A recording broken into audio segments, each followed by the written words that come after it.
Josh Pate of CBS Sports labeled West Virginia as a Tier 3 Big 12 program on his recent episode of Late Kick with Josh Pate. And we're going to dive into that a little bit today. I already did it on my article that's up now on Mountaineers Now, but I figured let's bring it to this space as well. Let's have a little chat. So thank you guys for tuning in to Between the Ears on this Monday morning. It's a little later than we typically we post between 7 and 8 in the morning is when we run the show.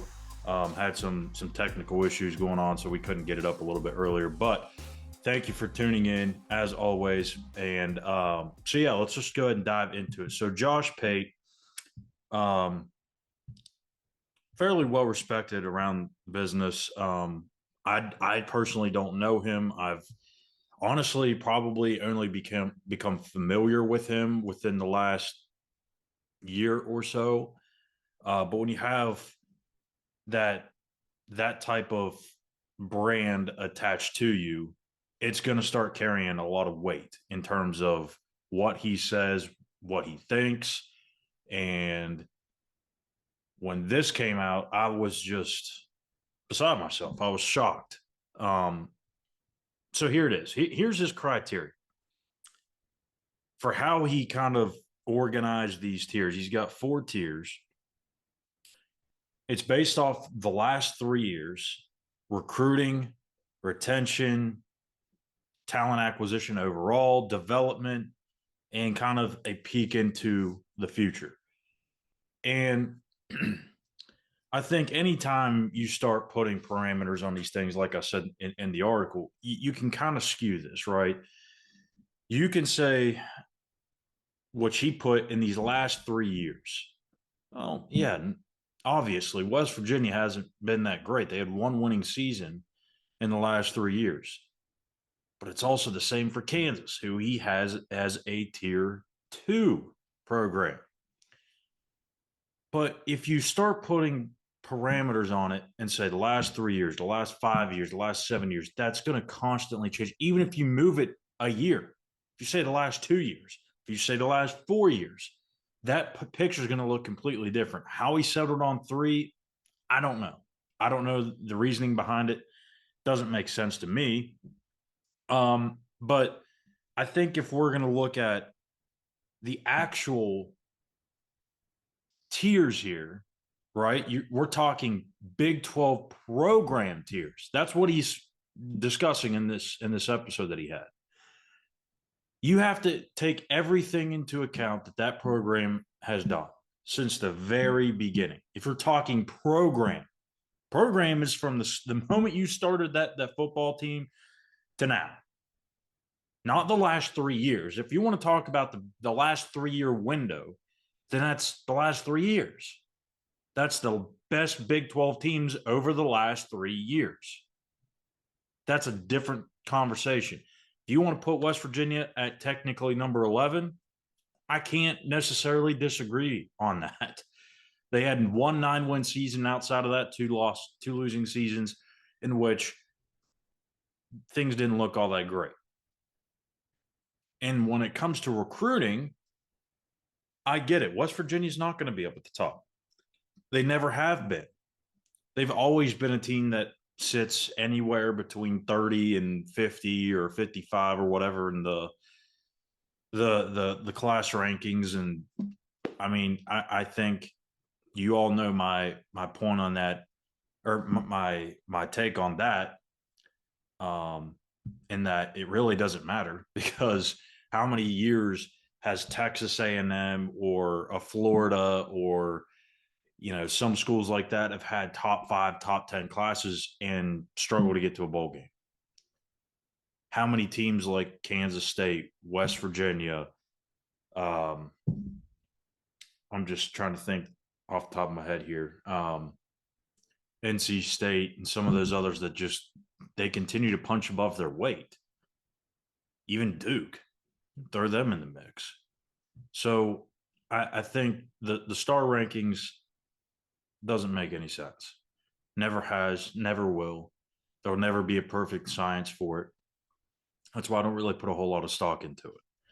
And that's why I don't think it can be a part of this evaluation. To me, the only thing you can look at, or the only things you can look at, is the on-field results in the trajectory of the program. Now, you can say, well, yeah, scholar recruiting does play into that. Well, yeah, it does, but more of it is the development. It doesn't matter if you have five stars in your class if three of them transfer out by the time their first year's over with, or by the time the spring comes around. All that matters is the development of the players that you get and keep. Neil Brown finally got a chance to keep his roster. The first few years he was in Morgantown, schools were coming in poaching that team left and right. The only talent that they did have. Now they've kind of got it to a spot where they feel pretty comfortable. The NIL opportunities are there. Things are more sustainable. And you look at the guys that they've developed, like a Hudson Clement, who was a walk-on. One of the top receivers in the country in terms of yards per catch. You look at a guy like Nick Malone, who didn't start, but was a very key sixth man, if you will, on that offensive line. Preston Fox, a really solid depth piece receiver and special teamer. I mean, I can keep going on and on and on, but the fact of the matter is, it comes down to winning and development. And if we're going all the way back, and this is what we should be talking about, right? Program history, program success. I hate to tell you, but West Virginia's at the top. I mean, they are. Let's be honest. They are the winningest program in the Big 12 right now. When you remove Texas, you remove Oklahoma, West Virginia has more wins in college football than any other team in that league. May not have happened in the Big 12, but it has shown, they have shown over numerous decades that they can be successful in different conferences, in different eras of college football. It doesn't matter. They've always found success. And that's why, like I've stated a couple of weeks ago, they're going to find success in this NIL era. And they might be more successful in this era, believe it or not, than they have been in other eras because of the passion that the fan base has for this school and this team and this university. They're able to literally help these guys get guys that maybe otherwise they wouldn't have been able to get in years past. I think it's silly to sit here and say, we're just going to look at the last 3 years. I think it's silly that we're going to sit here and say that Kansas, Texas Tech is a better program than West Virginia. In what sense? What has Texas Tech done in the last 3 years that West Virginia hasn't done? They've been average. They've been mediocre. You want to talk about recruiting? Okay, well, Texas Tech's bringing in all this top-tier talent. What have they done with it? They've not even sniffed a Big 12 championship. I don't care how many connections that coaching staff has to the top high school talents in Texas. It's not translating to wins. And I get it. The quarterback situation has been awful down there with the injuries. But I still don't think that even if Tyler Shuck is healthy, that they're a 9 or 10 win team. There's no way. UCF? Come on, man. What has UCF done in Power 5 football? They've had one season. The other two you can basically remove because that's not even talking about the same thing here. Again, if we're just going in these last 3 years, we're going off potential. UCF struggled in year one. I'm sorry, but adding KJ Jefferson is not going to make this team a Big 12 contender. It's just not. I don't know what the whole hype train is about over there. And then Kansas, like I said, one good year in the last 20, and they're a tier 2 program? What are we doing, people? I mean, seriously. I didn't think I'd get this fired up on a Monday, but here we go. Kansas, a tier 2 program after winning 9 games, the same amount West Virginia won.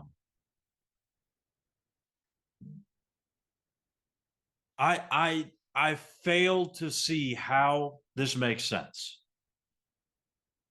I don't know. Someone explain it to me.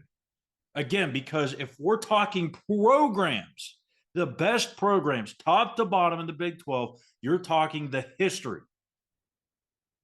You can't just exclude the 88 team, the 93 team, the 07 team, the 2011 team. You can't. This is the program history. We're talking about a program that won 33 games in 3 years. And we're going to talk about this as a last 3 years thing to skew it, whatever angle. And even in that skewed 3-year angle, it's still wrong. I mean, come on. West Virginia is not a tier 3 program in the Big 12. And on this tier system, they're the last tier, or they're the last team in tier 3. They're borderline tier 4. In what world?